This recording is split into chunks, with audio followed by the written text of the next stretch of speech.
It was always a case of just negotiating a new ball, and then things should have been more simple. But whenever you're chasing a score in Test cricket, there's always a bit of pressure on your shoulders to do that, and that's why I thought it was an outstanding performance from Cook and Bell to get us up to the line. I think they played in a really professional and classy manner, and thankfully in the end it wasn't too difficult. Oh well, certainly it wouldn't have been a good thing to fall short in this particular circumstance. We knew there were no demons in the pitch, but actually, in some ways, chasing 190 odds a bit easier than chasing 100 because you just go out there and bat, and over the course of 2 or 3 hours, you have enough time to get on top and get comfortable, and then to get over the line. Sometimes when those shorter chases on less even surfaces, there are a few more kind of mental hurdles to overcome in terms of how you go about it, whereas this one was just a case of playing the way you'd normally play, and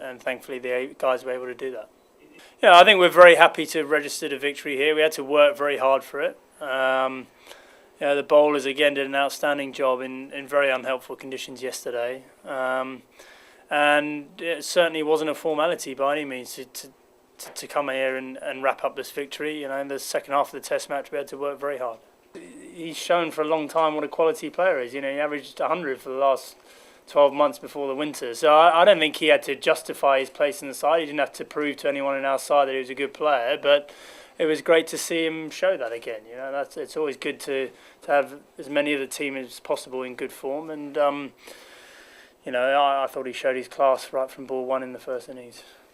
You don't want to have to justify your place in the side as a captain, and I certainly understood that the only way to stop that chatter was to go out there and perform. So thankfully getting 100 kind of does take the monkey off my back to a certain extent, but I'm very conscious of the need to use that as a bit of a kind of catalyst to have a really good summer, and I don't feel like there's any reason why that shouldn't be the case. It's hopefully a bit of a breakthrough, and mentally allows me to stay a bit fresher, and hopefully go on and have score some more hundreds over the course of the next few games.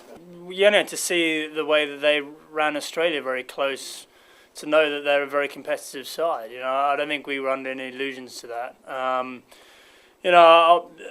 Shivnarine Chanderpaul in particular played very well, but Marlon Samuels got stuck in as well, and they proved quite a sort of obdurate pair to dislodge, and sometimes that's frustrating when you're trying your hardest and you keep passing the edge, and I thought our players dealt with that really well. We kept calm, we kept patient, and finally the breakthrough came, and then we were able to take advantage. But we expect something very similar in the next Test match. It's not going to be a walkover by any means, this Test series, and very few tests are, so we've got to be prepared to do all that hard work again come Friday.